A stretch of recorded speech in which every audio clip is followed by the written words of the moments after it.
You guys go 8-8 a season ago. You had some really horrible collapses coming down the stretch, particularly on defense. I don't think I'll ever forget watching the Miami game. And the third day, whatever it was, the throw down the boundary, there's just like no way that thing gets fit in there. But you guys had about 3 of those kind of losses late in the year that really almost ended any hope for you guys making the playoffs. Yeah, it was tough. And I've been on the other end of that where we can't get a first down, and it's hard every week. You have to answer the questions. Everyone's mad at the offense. Our defense is getting some turnovers, and it's frustrating, and I know that. And so I guess my role in all that was we could all see there was some times of struggle and things like that. So my job was just to make sure those guys knew that man, we cared about them and that we needed them. Sometimes you get in that, man, they don't need me, man. That you get in that mindset of man, I'm not cutting it or things like that. That's not the case ever. This is the ultimate team game, and as many times as we went down on a 2-minute drive to score and, things like that. And sometimes they didn't get the job done, but there were times they did get the job done, and it wasn't as pretty as they had liked, but it never usually, is when you turn the film on anyway, even if it's a good day. So my job was just to continue to encourage those guys because I've been there. I know that feeling, and it sucks, man. It's not fun. But I think, I'm not into predictions or anything like that, but I just say I'm excited to see what they bring to the table this year, because I know, and with football players, when you get your back against the wall and, people are saying this or saying that, you do one of two things. You either give into it or you fight back. And I'm kind of excited to watch those guys fight. 21 sacks on the year, 15 takeaways, less than a takeaway per game is just not going to get it done in this league. So Gus Bradley comes in, takes over for Paul Gunther. And Gus, you just go, okay, Seattle, right? Seattle cover 3 kind of thing. And think of Richard Sherman, you think of all the different things. What have you seen so far working against your defense now? There were a ton of free agents brought in. There were a ton of draft picks brought in on the defensive side as well. How did some of the OTAs, some of it look? Are you starting to get a different feel out of that defense?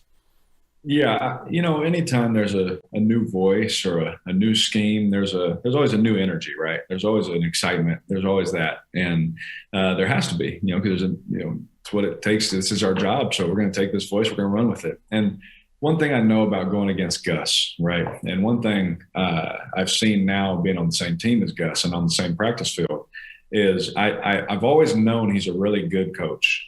But when I got to watch him in person, most defense coordinators, they're on the scheme and they, you got to make this check if it's this split or this motion, that thing. And he's on that stuff.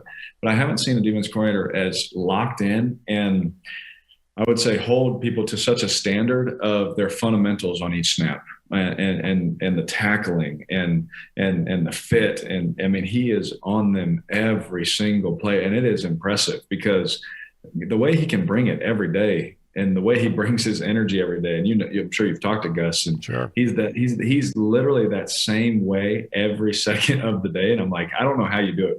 Like, yeah, that's impressive, and I'm an ultra positive guy and I can't be that way every day.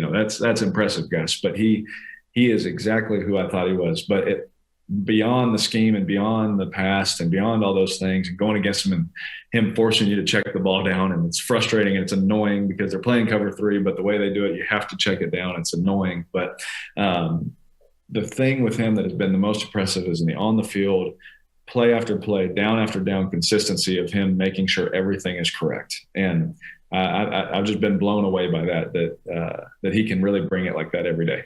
Yeah.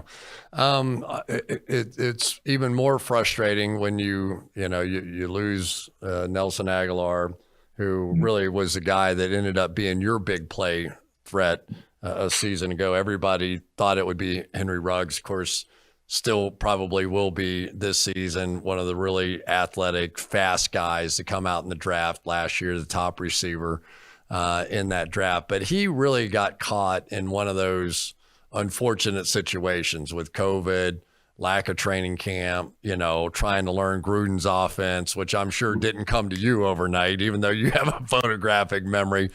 Tell me about the journey of Ruggs and what losing Aguilar might mean to this offense this year. Yeah, Nelly is a guy. That's my brother.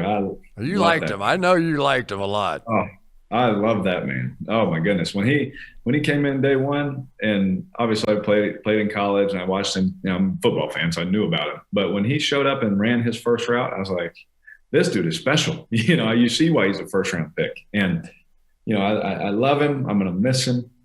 I know he made a lot of money, so I'm happy about that. We got on the phone and celebrated about that. He when he signed it, I'll tell you this just about his personality and his character. He called me and said, thank you.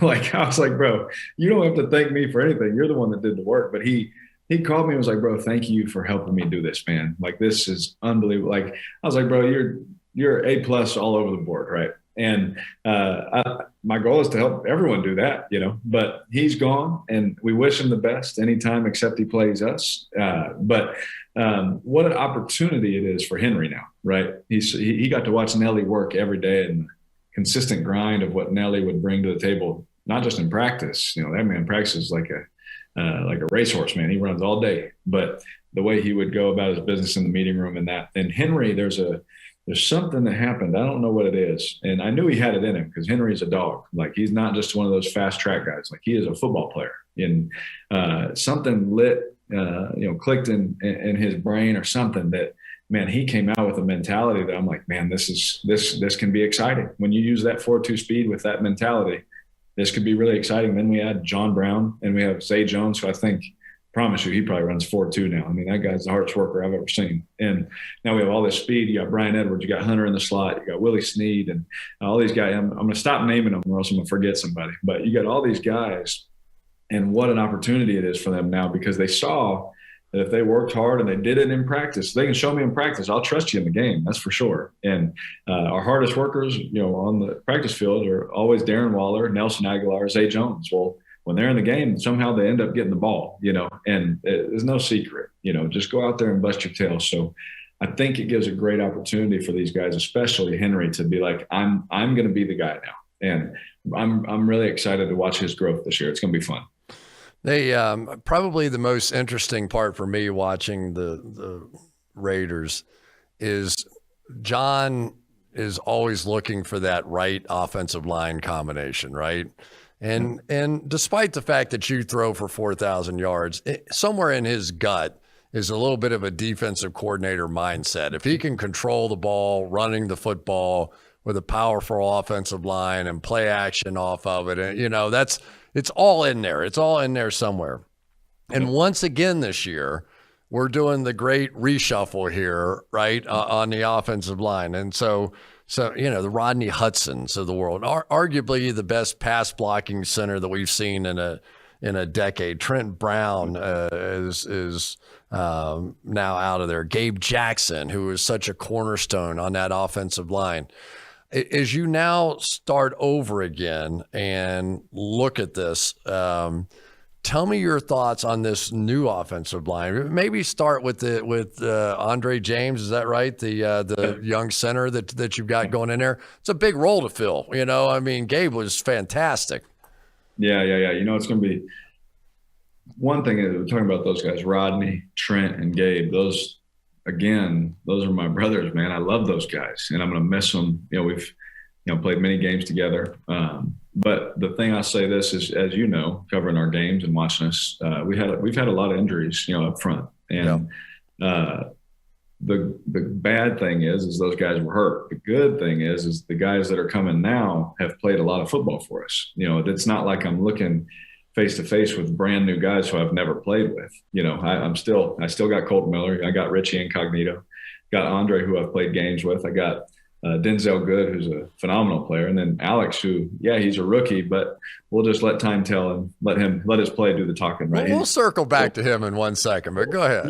We'll go back to him. But when I get in that huddle and I see them at practice and I watch them work, it's not anything where I'm like, I don't know these guys. Who do we have a chance? As the quarterback would think, right? Or am I going to have to be running all over the place making plays, which if that's what we have to do, that's what we have to do. But with Andre, he's someone that our organization's been excited about for 3 years now, and for him to have this opportunity, I mean, he got to learn from the best center, in the NFL, and he got the opportunity to watch him and learn and, take in, and he did. He would sit there and he would listen, he would learn, he would gravitate towards Rodney because he knew that his day would come at some point, and well, here we are. We knew it would come sometime. You just never know when, right? But we're here now, and I'm very excited for him. I mean, we got Nick Martin also. Nick was someone who has played a lot of football, super smart, super tough, heck of a player, and I'm excited about him too. I mean, these two guys. Again, one thing about Coach Gruden is he's going to watch the film and he's going to see who's tough, and he's going to see not who only can block, but who wants to block, right? And I think he's found a group of guys that he likes in those positions. You hit on it. Probably every year, no matter what, the Raiders pick is like scrutinized, and what are they doing? And it's all that kind of stuff. So Alex Leatherwood, not many people had him going that high in the draft. Because of some pass blocking concerns. I think when you watch him run block, you see a powerful man. I mean, this is a classic overpowering, what Alabama, you can just see it, right? And he is all that. He did have some struggles in pass protection. I don't know if you went back and watched any of it or not. And it was just mostly like every young tackle comes in this game. The speed of the NFL and those pass rushers is stunning. I mean, it is just stunning when you see it for the first time. How's he doing? What do you think the plan is for him? Tell me something about him as a guy. Yeah, Alex is someone, he's very quiet. He stays so laser focused and locked in during practice. It excites you because I don't think he will, but if he were to fail at this, it wouldn't be because of a lack of effort. It wasn't because he was making dumb decisions. It's not going to be because of that. This guy genuinely cares about making sure that he proves the organization right for picking it, and the mentality that he brings in that huddle, you can feel it, the confidence he brings. And like you said, he's a powerful man. So when he steps up, you're like, geez, this guy is not only powerful, but he's crazy athletic on the edge, and that's exciting. So, he, left tackle, was, what he did, obviously he won't probably start over left tackle by Colton, he'll probably go to the right side and, play over there, which, that'll probably be better for him. But like you said, that speed of that pass rush, I know for me, I was like, they didn't rush like this in the Mountain West. I saw it. DeMarcus Lawrence, did, but that was about it. These other guys didn't as much. And so, when he gets to line up against Max Crosby every day and Yannick and see that speed coming at him, he's going to get 1,000 reps against these guys. And Yannick, I compare the speed like Vaughn off the edge. Yeah.